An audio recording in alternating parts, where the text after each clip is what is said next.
두 번째 세미나는 이화여대의 에코과학부 김유석 교수님이 해주시겠습니다. 박수 부탁드립니다.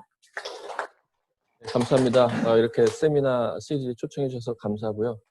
개인적으로 포항에 와서 이렇게 발표하는 게 좀 뜻깊고, 특히나 존경하는 김범준 교수님 다음으로 제가 발표하게 돼서 정말 영광입니다. 제가 말씀드릴 거는 교수님, 저 질문 하나만 드려도 될까요? 네. 저 한양대학교의 박영재라고 하는데요. 네. 지금 온라인으로 보이는 화면이 발표자용 화면으로 떠 있는데 일부러 그렇게 하시는 건가요? 아니면?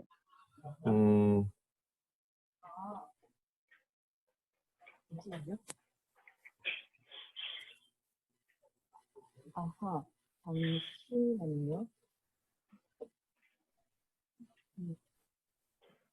이게 저 오토매틱. 여기 공유, 아니요. 줌의 공유에서 다른 화면을 선택했습니다. 아까 박혜진 박사님 보셨을 때 거기 오토매틱, 모니터 오토매틱 그 밑에 보면 use presenter view. 저 체크를 끄면 될 것 같습니다. 가서 하는가?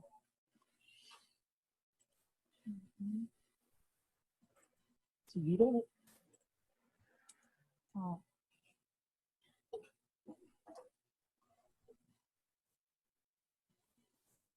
됐습니다.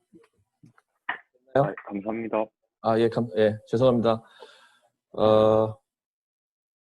일단 저기 오디언스에 주로 통계 물리 하시는 분들이 많고요. 근데 또 파티스펀트 보니까 생물학 하시는 분들도 계셔서 적당히 제가 그 두 사이를 한번 조절해 가면서 발표를 해보겠습니다.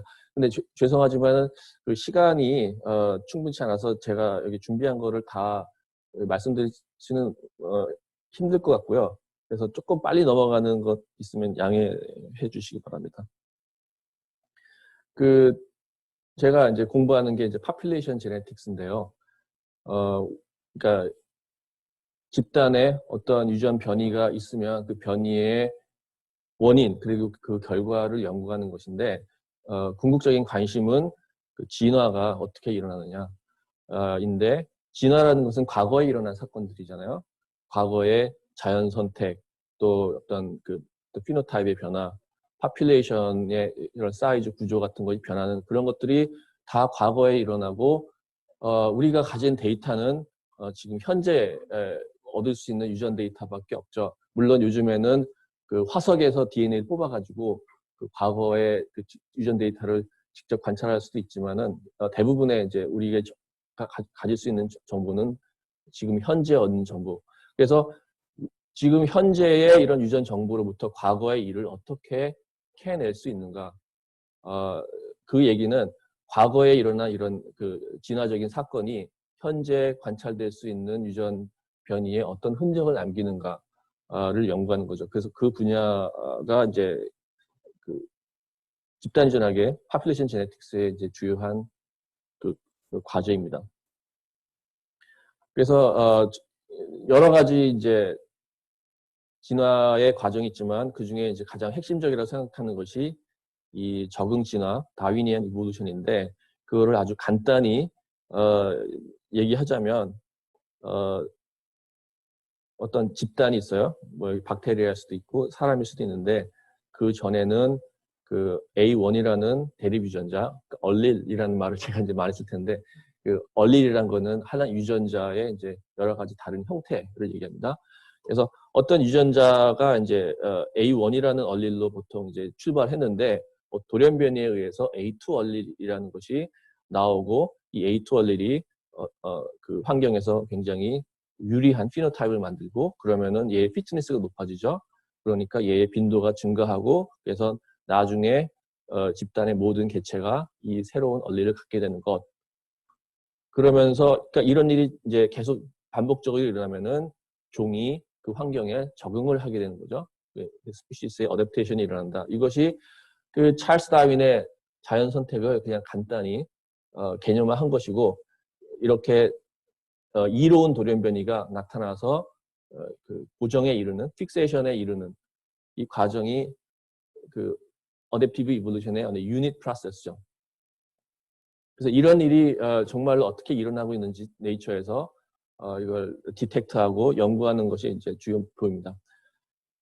그래서 이제 파퓰레이션 제네틱스 교과서에서 보면은 새로운 돌연변이가 피트니스를 와일드 타입에 비해서 요 S만큼 증가시키고 그러면은 요 새로운 타입의 빈도가 어떻게 증가할 것인가는 굉장히 간단한 요런 미분 방정식으로 표현돼서 우리가 굉장히 익숙하게 알고 있는 이런 식의 커브를 보이면서 그 프리퀀시가 증가하겠죠. 근데 정말로 베네피셜 뮤테이션이 이런 식으로 이제 증가하고 있는지 그거를 직접 확인 하는 것이 이제 또 중요할 수가 있어요. 실험실에서 뭐 미생물을 이렇게 키우면은 정말 이런 일이 일어난다는 것을 실제로 볼 수가 있고 한데 우리가 관심 있는 거는 뭐 동물, 식물 같은 경우 한 세대수가 굉장히 뭐 빨라야 뭐 몇 개월, 1년 그러면은 여기 막 1000세대 넘어가면은 이걸 직접적으로 관찰하기가 굉장히 힘들겠죠. 그리고 전반적으로 어쨌든 이 베네피셜 뮤테이션에 대한 연구가 그렇게 쉽지가 않아요. 그래서 정말로 그 자연 생태계에서 이런 일들이 일어나고 있는가, 다윈이안 셀렉션이 이런 모델대로 일어나고 있는가, 일어나고 있다면은 그것의 어떤 유전학적인 그 베이시스는 뭐고, 생태학적인 베이시스는 뭐고, 이런 일을 그 드라이브하는 그 셀렉티브 프레셔가 시간적으로, 공간적으로 어떤 스트럭처를 가지는가, 이런 것들이 이제 진화생물학의 주요한 질문이 될 수 있습니다. 그리고 이제 돌연변이 얘기를 잠깐 했는데, 그 모든 돌연변이는 그 피트니스에 미치는 영향에 따라서 이제 세 가지로 구분할 수가 있고, 피트니스라는 거는 결국에는 지금 가지고 있는 개체가 자기의 DNA를 후세에 얼마나 잘 전달하는가에 대한 척도죠. 그래서 리프로덕티브 석세스라고 볼 수 있고, 그래서 어떤 돌연변이가 일어나서 그 개체의 피트니스를 전혀 변화시키지 않으면은 이제 뉴트럴 뮤테이션이고, 오히려 방해를 하면 딜리테리어스 뮤테이션이죠. 그래서 저희가 이제 여러 가지 그 데이터, 실험적인 증거로 수백 년이 아니고 수십 년 동안 관찰해본 결과는 돌연변이가 일어나면 대부분 뉴트럴하거나 딜리테리어스하고 아주 간혹 가다가 이제 베네피셜 뮤테이션이 일어날 수 있다는 것을 알고 있습니다. 근데 이제 우리가 관심 있는 이제 적응 진화, 찰스 다윈이 얘기했던 자연 선택에 의한 적응, 이거는 전적으로 베네피셜 뮤테이션이 관여하겠죠. 그래서 아주 흔하게 일어나지 않지만 우리는 여기에 관심이 있어요. 그래서 아까도 얘기했듯이 이 베네피셜 뮤테이션이 일어나서 이게 고정에 이르는 걸 직접 눈으로 관찰한다는 건 굉장히 힘들기 때문에 뭔가 이제 간접적인 어떤 증거를 통해서 이걸 얻어야 되는데, 그래서 마치 이런 운석의 흔적을 통해서 직접 운석이 떨어지는 걸 그 현장을 보진 못하지만 운석이 얼마 정도의 크기로 어떤 각도에서 떨어졌고 하는 이런 흔적을 통해서 그 과거의 일을 추정하는 것처럼 이제 유전학에서도 과거의 그 자연 선택이 그 어떤 흔적을 남기는지, 현재 관찰될 수 있는 유전변이 어떤 흔적을 남기는지를 통해서 연구를 하게 되는데, 그래서 그 과정을 한번 이제 설명해 드리면, 이게 이제 그 DNA 시퀀스라고 볼 수 있죠. 한 종에 속하는 여러 개체로부터 DNA를 얻어서 서로 비교하면은 거의 대부분 이제 시퀀스가 일치하는데, 간혹 가다가 이렇게 그 누클레오타이드 하나가 이렇게 다른 걸로 나타나요. 그러니까 제가 이게 단순하게 위해서 이렇게 다이어그램 표시했는데, 이렇게 이제 주황색으로 표시된 이 기호가 새로운 돌연변이를 뜻합니다. 그리고 그래서 집단의 이런 식의 변이, 유전적인 변이가 관찰될 때 그 대부분의 그 변이를 이렇게 보이는 소위 폴리모픽한 그런 사이트는 다 거의 대부분 뉴트럴 뮤테이션에 의해서 생성이 되죠. 그래서 우리가 여기 지금 있는 사람들의 이제 DNA를 다 이렇게 모아서 이렇게 비교를 해보면 굉장히 그 안에 변이가 많을 텐데 대부분이 그 뉴트럴 변이죠. 왜냐면은 뉴트럴 가지고 딜리테리어스 하거나 베네피셜 하면은 그 빈도가 갑자기 밑으로 내려가거나 올라가거나 해서 이렇게 중간에 어떤 빈도로 이렇게 유지가 되지 않겠죠. 네, 그래서 대부분의 이제 유전체 그 위치에서 이런 식의 변이가 있을 거라고 이제 예측이 되는데, 그래서 이런 패턴을 뉴트럴 폴리모피즘이라고 하는데, 어느 순간에 그 베네피셜 뮤테이션이 일어나요. 그러면은 요 베네피셜 뮤테이션을 가진 개체는 더 많은 수의 자식을 낳기 때문에 요런 크로모솜의 빈도가 올라가겠죠. 근데 이제 요 베네피셜 뮤테이션 자체의 빈도만 올라가는 게 아니고 그 옆에 염색체 위에 놓였던 다른 그 베리안트들의 빈도도 같이 올라갑니다. 그러니까 여기서 사실 더 말씀드려야 되는데 이런 어떤 뉴트럴 패턴이 형성되는 건 꽤 오랜 시간이 걸려요. 그러니까 제네틱 드리프트, 뭐 뮤테이션 같은 그런 프로세스가 오래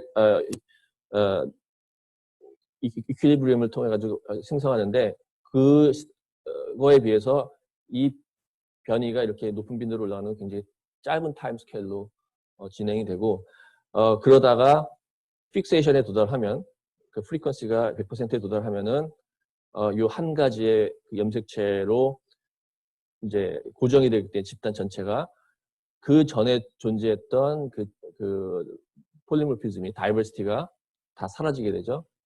그래서 이걸 셀렉티브 수입이라고 얘기해요. 이렇게 휩쓸고 지나가는 것.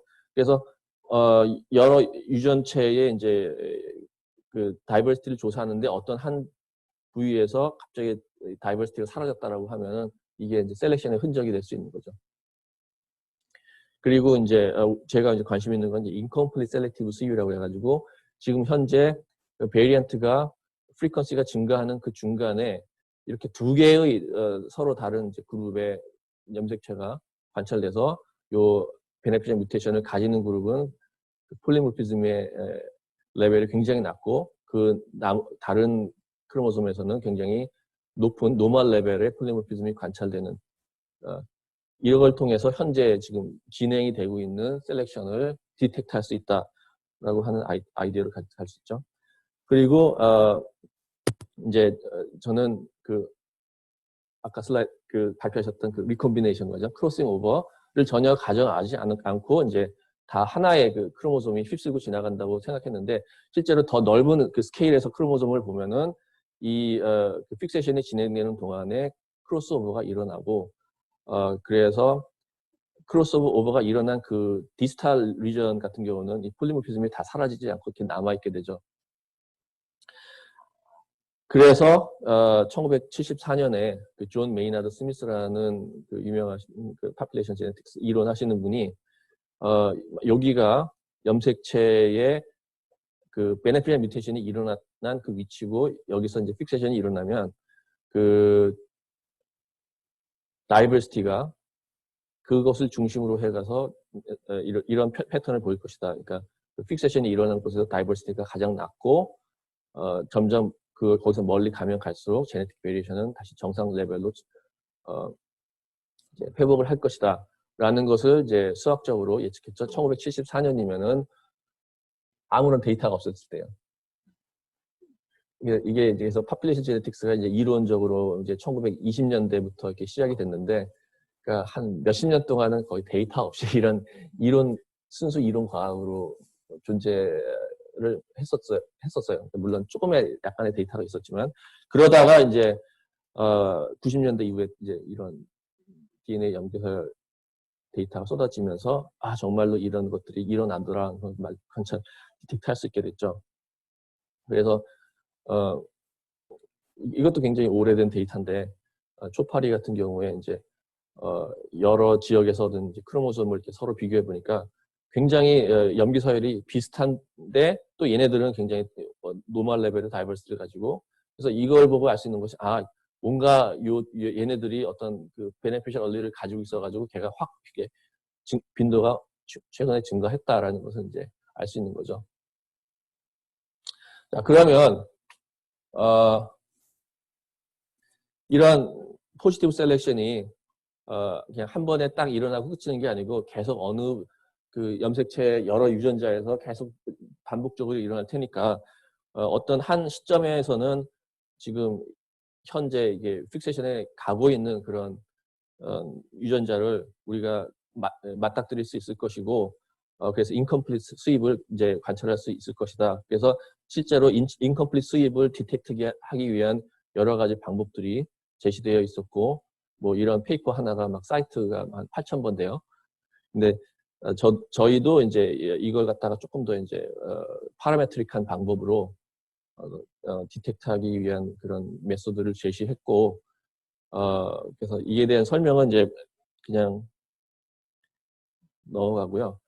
그래서 이 컴포짓 라이클리후드 테스트라는 것을 통해서 만약에 요 지금 뉴클레오타이드 폴리모피즘이 그러니까 요 베리언트 요런 뮤테이션이 그냥 우연히 요 레벨에 있는 게 아니고 내추럴 셀렉션 때문에 얘가 베네피셜 얼리이기 때문에 이 빈도에 도달했다라는 가설을 세우면 그 가설 하에 이 전체 데이터의 라이클리후드가 어떻게 나오는지 그 다음에 이게 셀렉션을 받아서 이 빈도에 오르는 게 아니고 그냥 제네틱 드리프트 때문에 이게 뉴트럴 얼리라는 가정 하에서 이 전체 데이터가 어떤 라이클리후드를 가지는지 해서 그 두 개의 라이클리후드를 비교하는 것. 그래서 이 셀렉션 모델 하에서의 라이클리후드는 얘에 가해지는 그 셀렉티브 프레셔, 그 S라고 처음에 제가 얘기했던 그것을 이제 값을 변화시키면서 이제 맥시마이즈 할 수 있죠. 그래서 이 방법을 통해서 셀렉션이 일어나는 그 위치와 그 강도, 셀렉션 코에피션트를 두 개를 이제 또 에스티메이트 할 수 있는 방법이 될 수가 있습니다. 그래서 이 방법을 실제로 적용해 보면은 이런 데이터가 나와요. 그래서 그러니까 얘네가 그 내추럴 셀렉션에 의해서 빈도가 이만큼 갑자기 증가한 것이라면은 이렇게 두 개의 다른 그 서브 그룹이 나와야 되는데 이제 제 방법을 적용해 보면은 정말로 얘네들은 좀 시퀀스가 좀 서로 비슷하고 얘네들은 좀 많이 더 차이가 나는 이런 것들. 그래서 이게 그 어떤 뉴트럴 모델로서는 설명이 안 되는 그래서 이건 셀렉션으로 설명이 되는 이런 패턴을 얻게 됩니다. 자, 그러면은 이제 이게 이제 실제로 제가 이제 디텍트한 거고 이런 것을 이제 지놈 전체 여러 군데에서 이제 발견할 수가 있어요. 그래서 셀렉션의 증거를 찾는 거는 이제 더 이상 새로운 일이 아닌데 이런 셀렉션의 증거를 얻으면 그거 가지고 이제 또 어떤 질문을 이제 어떤 진화생물학이 어떤 문제를 풀 것인가를 이제 생각해야 되는데 이 자연 선택이 어떤 방식으로 일어날 것인지 아까 제가 그 심플한 그 모델 교과서에 나오는 그 베네피셜 얼릴이 이렇게 로지스틱 커브를 그리면서 그 프리퀀시 0에서 1로 도달하는 그 방법은 그 모델은 이 셀렉티브 프레셔가 처음부터 끝까지 일정하다는 가정이고 그렇지 않고 이와 같이 어떤 베네피셜 얼릴이 증가하다가 셀렉티브 프레셔가 점점 더 약해져서 더 이상 얘를 더 높은 프리퀀시로 도달하지 못하게 하고 중간에 머무는 그런 일이 있을 수도 있다. 즉 이 셀렉티브 프레셔가 타임 디펜트하거나 프리퀀시 디펜던트 할 수가 있다는 거죠. 우리가 현재 관찰하는 인컴플리트 수입이 베네피셜 뮤테이션이 요 프리퀀시 도달했다고 하면 그 셀렉티브 프레셔가 정말 이게 맞는지 이게 맞는지 모르겠죠. 그래서 이걸 갖다가 컨스탄트 셀렉션, 이거는 이제 diminishing selection이라고 제가 하는데 이 두 개를 과연 구분할 수 있을까 하는 질문을 갖게 됐습니다. 그리고 또 하나 이제 뒤에 결과를 설명드리기 위해서 하나 또 추가적으로 설명해드릴 모델은 이제 파퓰레이션 제네틱스에서 셀렉션이 일어나는 그 모델을 간단히 세울 때 일단 스페이스는 일단 생각하지 않아요. 그래서 하나의 어떤 집단이 있으면은 그 안에서 개체들이 랜덤 메이팅을 하고 그 안에 그러니까 스페셜 디멘전이 없는데 실제 자연계상에 존재하는 그런 생물들은 이 2차원적인 공간에 있어서 가까이 있는 애끼리 더 메이팅을 많이 하고 뭐 그런 셀렉션 프레셔도 같이 받고 그런 일이 있죠. 그래서 그것을 좀 어프로시메이트 하는 모델로 라이트 아일랜드 모델이 있습니다. 그래서 전체 집단이 이렇게 디스크리트한 이렇게 소집단 이걸 갖다가 이제 딤이라고 부르는데 여러 딤으로 나눠져 있으면서 요 딤 안에서는 랜덤 메이팅을 하고 아무 스페이스가 구조가 없는데 딤과 딤 사이에 이제 이주를 허용하는 거죠. 마이그레이션을 허용해서 아까 김범준 교수님이 말씀하셨던 그런 스태핑 스는 아니죠. 글로벌 점프도 하니까.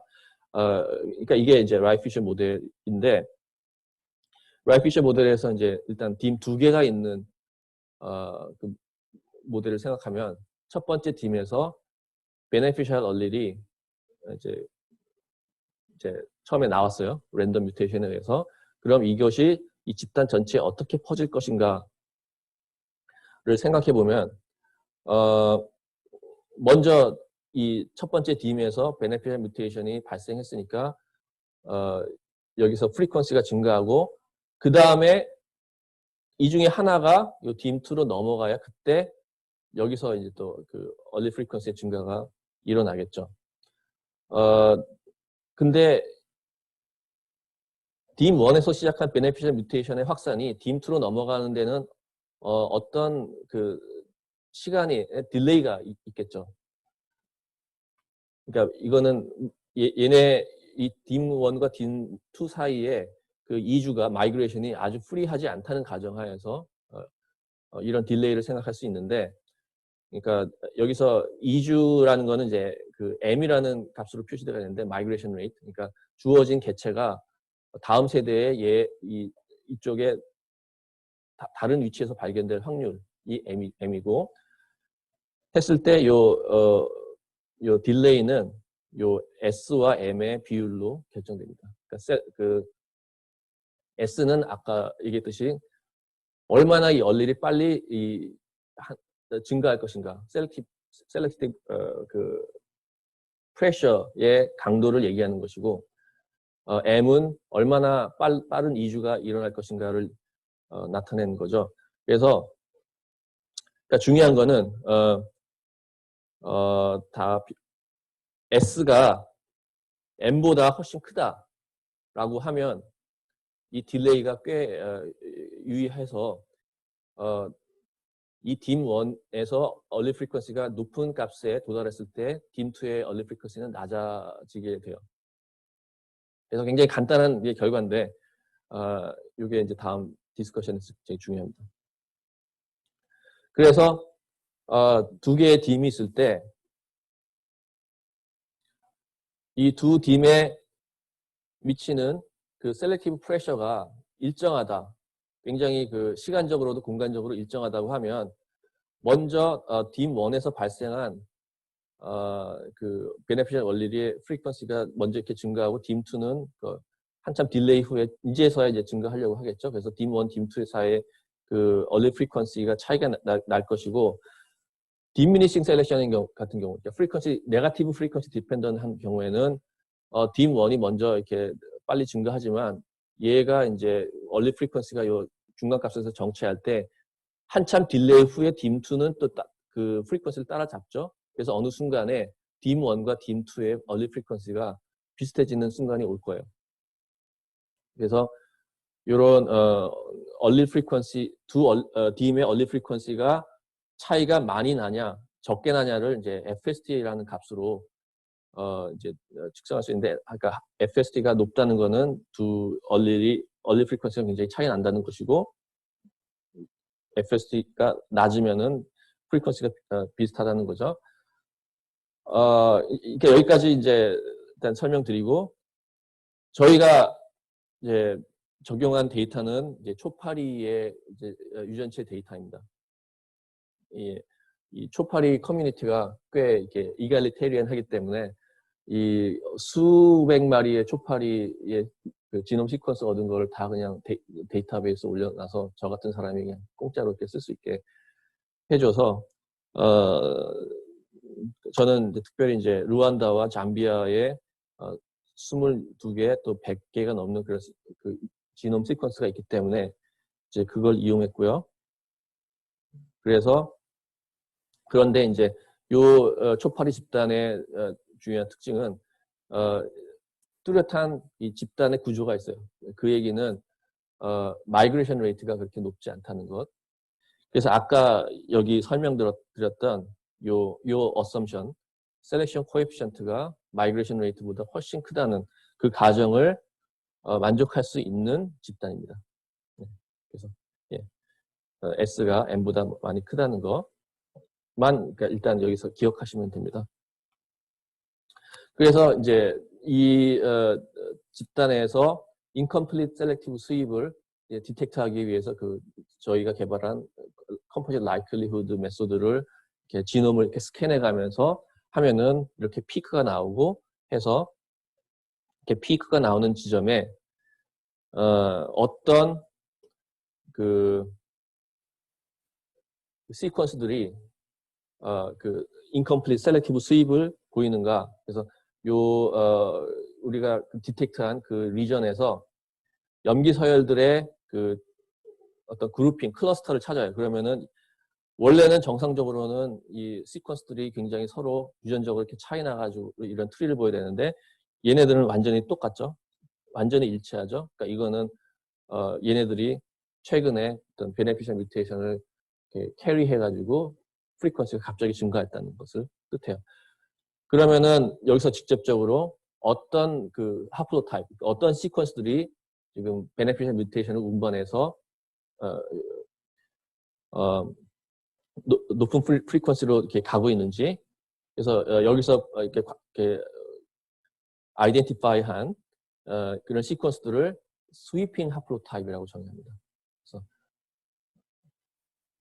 그 스위핑 하플로타입이 이제 여러 그 집단에 걸쳐 가지고 어떻게 분포하는 걸 보면은 이런 식으로 이제 하나의 스위핑 하플로타입이 이쪽 잠비아에서는 굉장히 높은 분포로 있고 다른 데는 없을 수도 있고 또 이처럼 똑같은 스위핑 하플로타입이 비슷한 분포로 이렇게 관찰될 수도 있고 이런 걸 이제 타입 H 이제 로사이라고 했고, 그러니까 이런 유전자라고 했고, 다른 경우는 이제 스위핑 하플로타입이 확인됐는데 전혀 그 제네틱 백그라운드가 달라요. 그 얘기는 그러니까 두 개의 다른 인디펜던트한 뮤테이션이 일어나가지고 동일한 베네핏 효과가 있어서, 그러니까 요 집단에서는 그 뮤테이션이 이렇게 빨리 증가하고 다른 집단에서는 똑같은 그 위치에 다른 베네피셜 뮤테이션이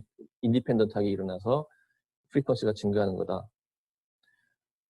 또 어떤 경우는 하나의 그 집단에서 이 두 개의 다른 인디펜던트한 그 스위핑 하플로타입이 동시에 그 프리퀀시가 증가하는 이런 것을 볼 수가 있어요.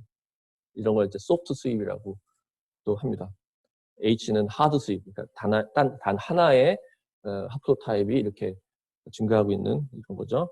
그래서 아주 클리어한 것만 뽑았어요. 확실하게 이제 셀렉션의 증거가 있는 것들을 뽑으면 뭐 21개, 13개, 3개의 이런 HP, S타입의 로사이를 얻는데 우리가 관심 있는 건 요 21개의 타입 H 로사이인데 그러니까 아까 얘기했듯이 그 얼리 프리퀀시가 이 딤 간에 크게 차이가 날 수도 있고, 그러니까 이거는 심플 셀렉션의 프리딕션이고, 이거는 이처럼 동일한 스위핑 하플로타입이 여러 집단에 굉장히 비슷한 프리퀀시로 다 폴리모픽하게 존재하면 이거는 diminishing selection의 그 시그너처죠. 그래서 실제로 시뮬레이션을 통해 가지고 simple selection, diminishing selection 이렇게 해서 요 FST 값이 어떻게 나오나를 보고 실제 데이터를 이렇게 거기에 오버랩 시켜보면 상당히 많은 자위에서 이 패턴을 설명하는 것은 diminishing selection이다라는 결론을 얻게 됩니다. 그래서 약 24%에 해당하는 우리가 포지티브 셀렉션을 갖다가 디텍트하는 그 케이스에서 네거티브 프리퀀시 디펜던트 셀렉션이 즉 요 패턴이 있더라. 그래서 이게 사실은 별거 아닌 것 같지만은 거의 이런 동물 초파리 집단에서는 처음 이렇게 보고된 거예요. 그래서 이게 그래서 자연 선택이 어떤 식으로 일어나는가에 대한 어떤 질문에 있어가지고 하나의 좀 유의미한 결과였다고 생각되고, 자 그러면은 그래서 결론을 얘기하면 이제 네거티브 프리퀀시 디펜던트 셀렉션이 그러니까 서프라이징하게 굉장히 프리베일런트 하였다라는 것이 결론이었고요. 자 그렇다면은 네거티브 프리퀀시 디펜던트 셀렉션은 왜 일어나는가?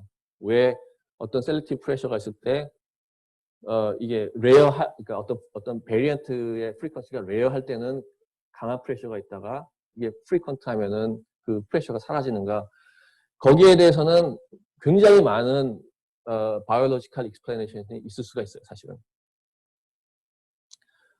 가장 쉽게 생각할 수 있는 게 헤테로자이고트 어드밴티지라고 해가지고 우리는 이제 디플로이드인 경우가 많죠. 그래서 유전자 하나는 엄마한테서 하나는 아빠한테서 받는데, 그래서 그 지노타입이라는 게 있죠. 지노타입이 뭐 스몰 a, 라지 a, 라지 a 이렇게 세 가지 타입이 있는데, 그 뮤탄트를 하나만 가지고 있을 때 그 효과로 피트니스가 올라갈 수가 있어요.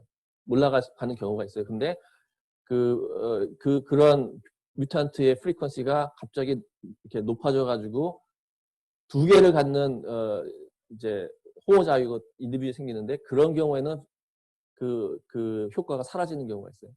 그러니까 그 교과서에서 여러분 고등학교 교과서에 나오는 낫 모양 적혈구 그 뮤테이션을 가지고 있는 그 유전자 하나만 가지고 있으면 말라리아의 저항성이 있어가지고 좋은데 두 개 가지고 있으면 병이 걸려가지고 죽고, 그런 어떤 그 헤테로자이고시 양쪽 호모자이고보다 더 피트니스가 높으면은 그 집단의 그 변이 프리퀀시는 중간값까지만 가지 않겠죠. 또 저기 어떤 퀀티테이티브 트레이트라고 해가지고 어떤 형질이 하나의 유전자에서 결정되는 게 아니고 여러 유전자의 분포에 있는 여러 그 변이가 다 합쳐져 가지고 어떤 그 새로운 어댑티브 피노타입을 만든다고 하면, 하나 그 개별 유전자에서 그 바라본 그 적응의 결과는 이게 가다가 멈출 수가 있어요. 그러니까 개별 유전자에서의 변이가 빈도가 증가하는 도중에 피노타입은 벌써 다 옵티멈에 도달할 수가 있거든요. 네, 시간이 없어서 더 자세한 설명 못 드리고, 또 뭐 이 여러 가지 생태학적인 이유 때문에 이 커먼 타입이 아닌 레어 타입의 어드밴티지가 있을 수 있죠. 그러니까 어떤 여러 가지 이제 리소스가 있을 때 특별한 리소스를 더 잘 이렇게 이용하는 그런 타입은 걔가 흔치 않으면은 그 베네핏을 갖다가 인조이 하는데, 이게 프리퀀시가 높아지면은 그 어드밴티지가 사라질 수 있거든요.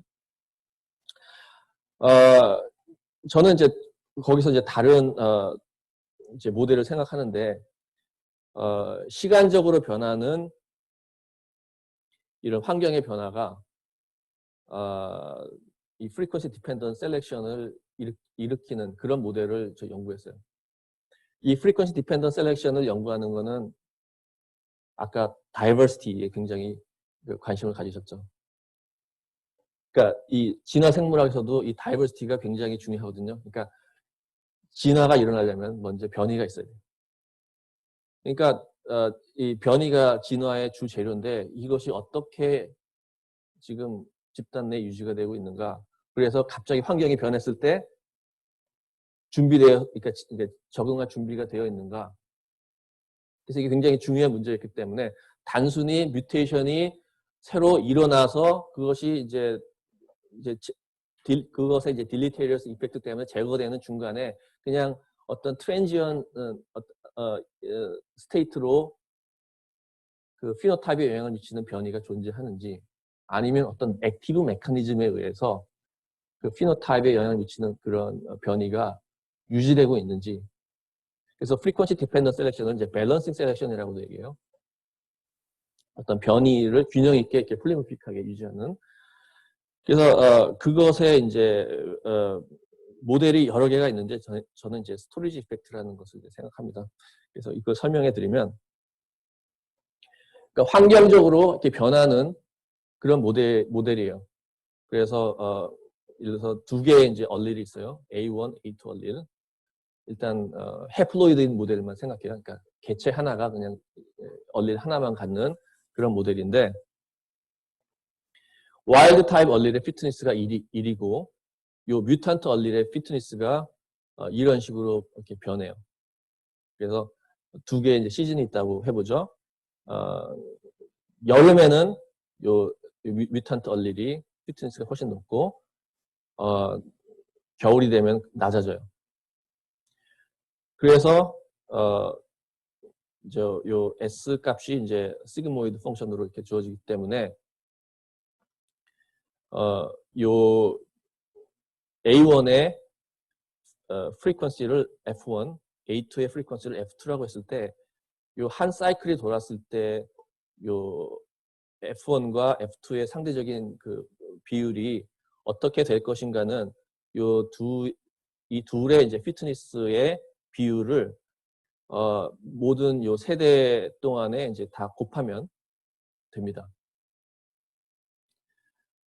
그래서 만약에 이게 완벽하게 이제 시메트릭하다고 하면은 F1, F2가 한 사이클 후에 그 비율이 변하지 않게 돼요. 그러니까 이거는 지금 제가 이걸 이렇게 컨스트럭터 해가지고 피트니스를 이렇게 모델로 삼아가지고 두 개가 완전히 시메트릭하게 균형을 맞추는 그런 가정 하에서 이 얼리 프리퀀시가 변하지 않고 결국에는 A1과 A2가 서로 이제 아무 그 어드밴티지나 또 디스어드밴티지가 없어요. 그럼 이때는 A1과 A2가 서로 그냥 뉴트럴하게 유지가 되겠죠. 근데 이제 저희가 관심 있는 거는 이렇게 환경이 변하면 이 두 개의 얼릴이 서로 폴리모픽하게 유지가 되지 않을까라고 하는 질문을 굉장히 오랫동안 가지고 있었죠. 근데 실제로 이런 모델에서는 폴리모피즘의 유지가 잘 안 돼요. 여기서 조금이라도 이 균형이 깨지면, 그러니까 넷 어드밴티지가 A1이 높으냐 A2가 높으냐에 따라서 그 어드밴티지가 높은, 그러니까 이 지오메트릭 그 민 피트니스가 높은 쪽이 그냥 휩쓸고 지나가고, 그러니까 이거 갖다가 이렇게 단순한 모델에서 폴리모피즘을 유지한다는 게 굉장히 힘들어요. 그러니까 아까 얘기하셨지만 다이버시티가 떨어졌다고 하잖아요.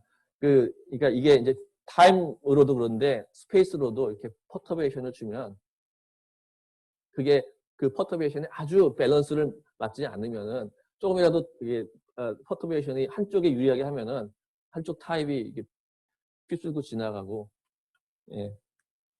그러니까 타임이나 스페이스에 환경적인 어떤 헤테로지니티를 넣는다고 해서 오토매티컬리 어떤 다이버시티가 증가하지는 절대 않는다는 거예요.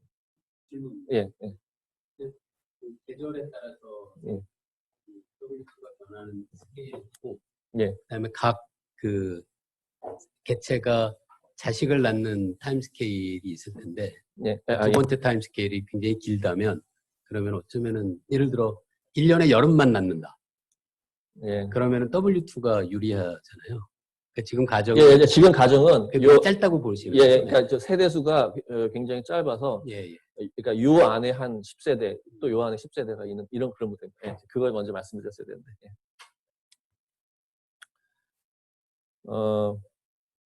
그래서 A1과 A2의 이제 그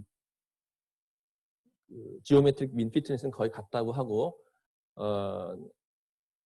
그러니까 여름에는 A2가 더 유리하고 겨울에는 A1이 더 유리하고 이런 식으로 하면 아까 말씀드렸듯이 A1과 A2의 폴리모피즘이 유지가 안 돼요. 조금이라도 그 균형이 깨지면. 그런데 새로운 집단을 만들어요. 그러니까 요건 시간에 이렇게 가는 거고 지금 두 개의 파퓰레이션을 생각하는 거예요. 서브 파퓰레이션.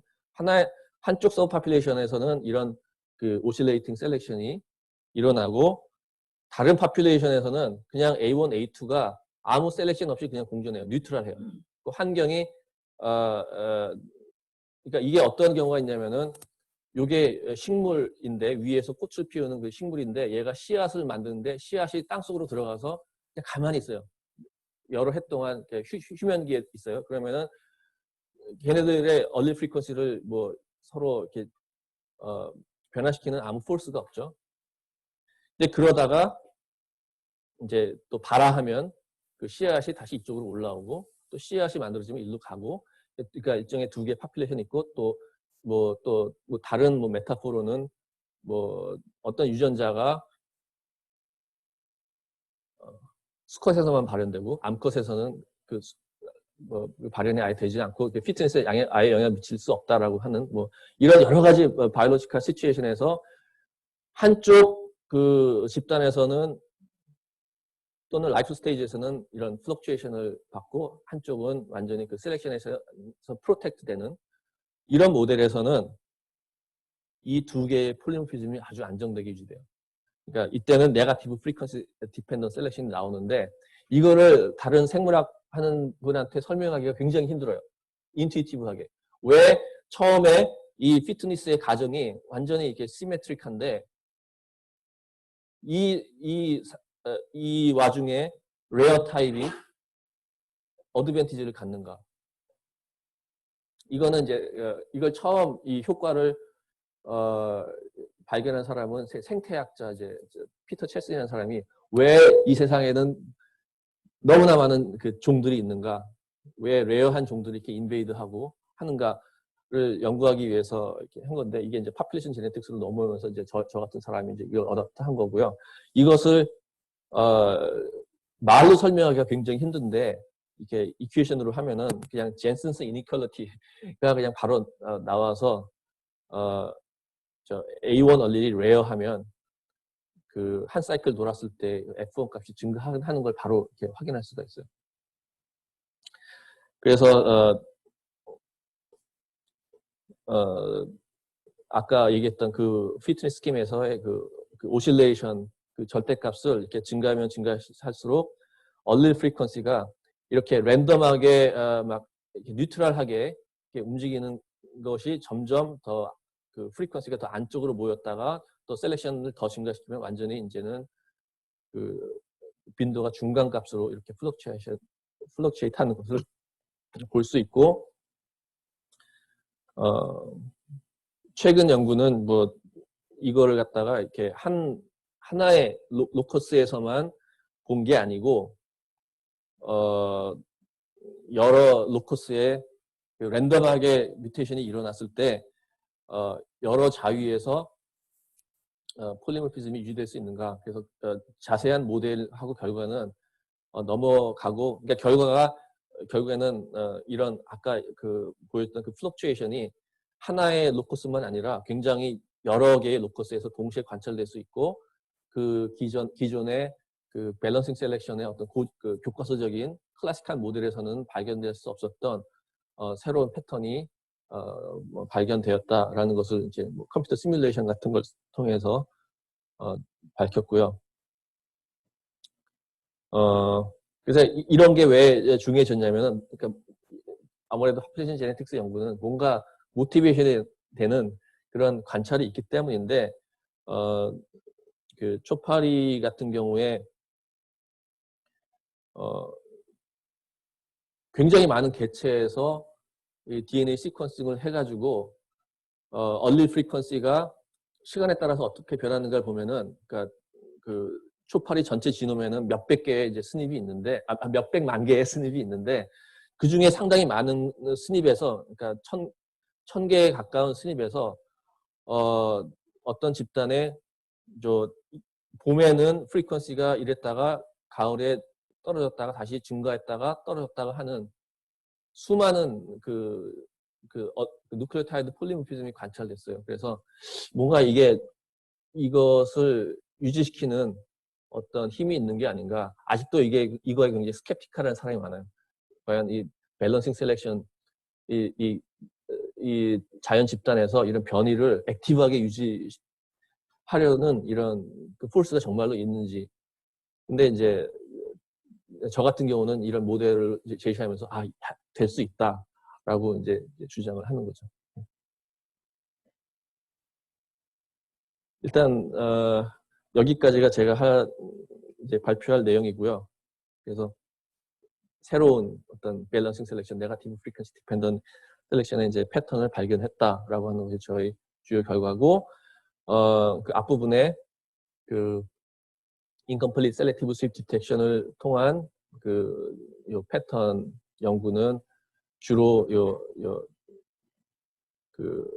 하미라고 하는 친구, 지금은 이제 미국에 포닥으로 가 있고, 제가 10년 동안 이 이대에 있었는데 딱 2명의 박사과정 학생을 받았고 박사학생은 다 지금 미국에 이제 포스닥으로 나가 있습니다. 네. 김광총 박사는 여기서 인플루엔자 바이러스 연구를 했고, 지금 뭐 모든 인플루엔자 바이러스 연구를 하는 그런 친구들이 미국에 가서는 지금 그 코로나 바이러스 연구에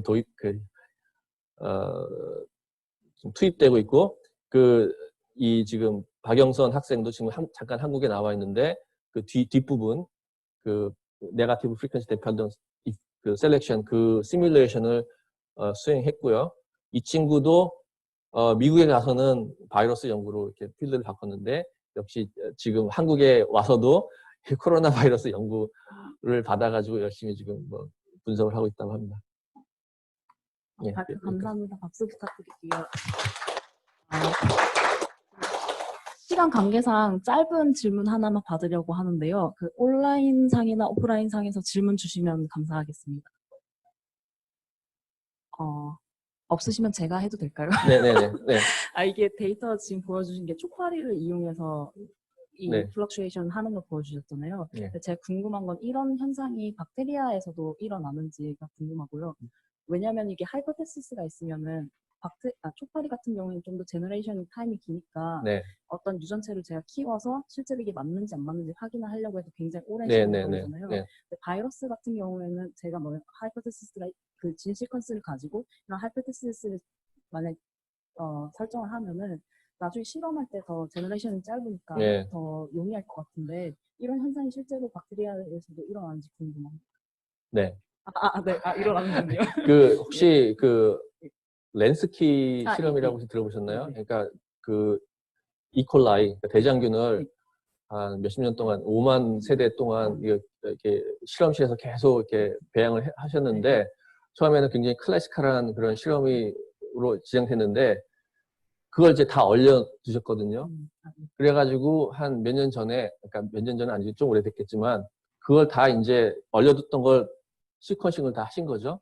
그래서 그 지놈상의 수많은 그 변이가 어떤 그 추이로 이렇게 오르락 내리락 했는지 그걸 관찰해서 2017년에 퍼블리시를 하셨는데, 미스테리어스하게도 뭔가가 밸런싱 셀렉션처럼 일이 되는 거예요.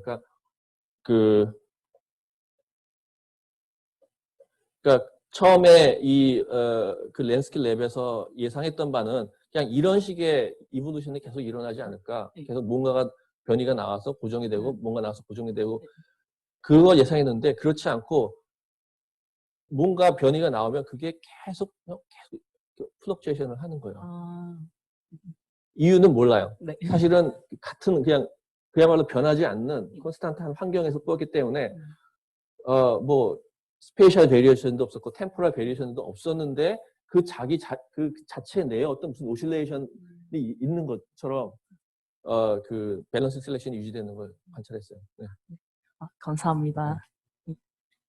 혹시 질문해도 되나요? 네, 질문하세요. 네. 박수찬 교수님이시죠? 네. 네. 네, 오랜만에 뵙겠습니다. 이준석 교수님. 짧게 하라 그랬는데 몇 가지가 있는데 예. 우선 거 두 가지만 해주세요. 두 가지만 할까요? 네. 간단한 것부터 아까 초파리 데이터 실제 보여주셨잖아요. 네. 그 데이터가 같은 시간에 모여진 데이터인가요? 아니면 여러 시간에 빠르게 모여진 데이터인가요? 같은 시간이라고 볼 수 있고, 그러니까 초파리의 그 이펙티브 파퓰레이션 사이즈는 굉장히 크기 때문에 그 제네틱 드리프트에 의해서 그 얼리 프리퀀시가 변할 수 있는 그 타임 스케일은 굉장히 길어요. 그래서 뭐 이게 한두 해 차이로 샘플링이 달라진 거는 거의 진화적인 이 시간에서는 거의 동시라고 볼 수 있다고 생각합니다. 네.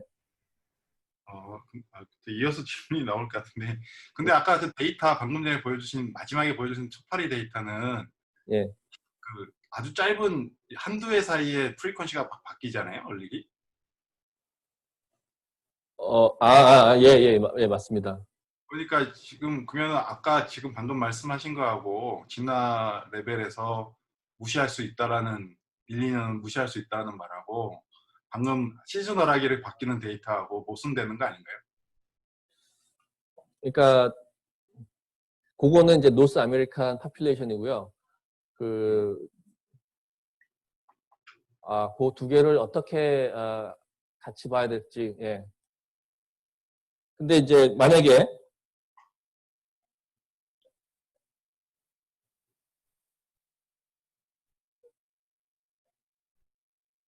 여기서 그 주변 뉴트럴 스닙 같은 걸 같이 봤다고 하면 그 뚜렷한 어떤 그 히치하킹 셀렉티브 수입의 패턴이 나와야겠죠. 근데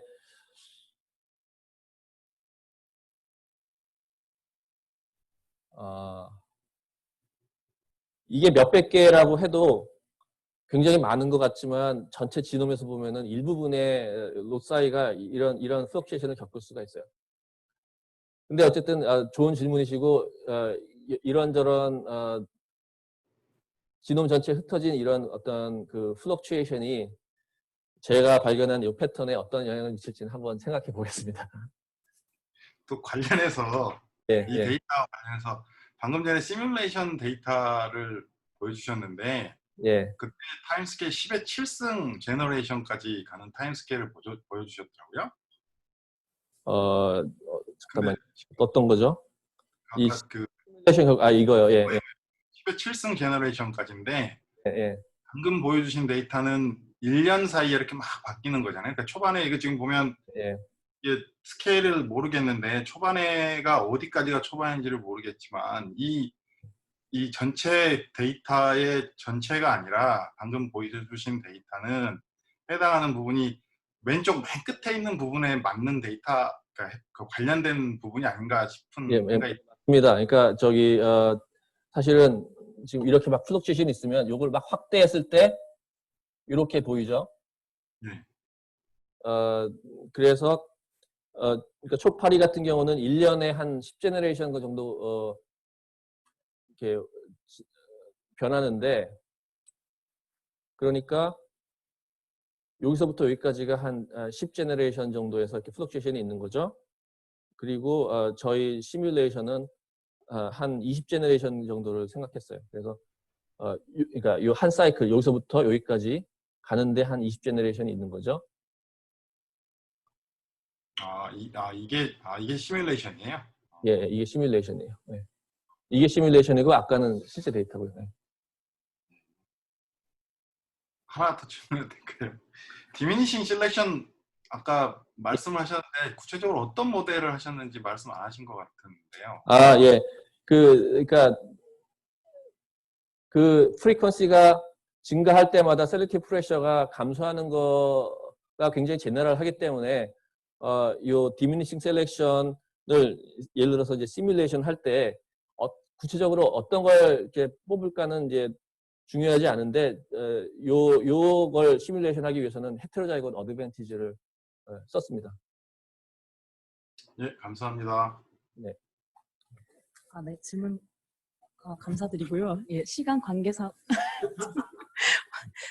짧은 그럼 잠시만요. 오프라인에서 하나가 있어요. 네, 되게 단순한 질문인데 네. 호수파리 마지막 데이터 보여주셨던 네. 그 지역에 따라서 타입이 얼마나 분포되어 있는지 데이터가 네. 이제 하나는 내추럴 셀렉션인 거를 보여주셨고 하나는 이제 그 디미니싱 셀렉션인 걸 보여주셨는데 그 두 종류의 유전자가 예를 들어서 다른 타입의 셀렉션을 받는 거잖아요. 같은 초파리에서 나온 건데 네, 그러면 그 유전자의 연관 여부 같은 거를 그런 걸로 판단할 수 있게 되는 건가요? 유전자 연 네, 예를 들어서 이제 같은 데이터, 같은 유전자 안에 연관이 돼 있는 유전자들이 만약에 있으면은 분포도 비슷하게 나올 것 같은데 두 개 완전히 타입이 다르면은 이 일단 유전자가 그러니까 설명을 조금 더 드려야 될 게 네, 어떤 이런 스위핑 하플로타입이 하나 발견되면 네. 그거는 굉장히 여러 유전자에 걸쳐 있어요. 그러니까 굉장히 넓은 범위에서 요 인컴플리트 스윕의 흔적이 나와야지 우리가 확실하게 이거는 인컴플리트 스윕이라고 하는데, 그러니까 아쉽게도 이렇게 넓은 범위의 이런 하플로타입이 검출되면 이 안에 캔디데이트 유전자가 또 굉장히 여러 개가 있어요. 그래서 실제로는 이 안에 포함된 유전자 중에 어떤 것이 정말로 그 내추럴 셀렉션을 일으키는 변이를 가지고 있는 건지 모르는 경우가 있어요. 그러네. 감사합니다. 예. 네, 그러면 다들 감사드리고요. 그래서 다시 한번 위원장님께 박수 한번 부탁드립니다. 네, 감사합니다.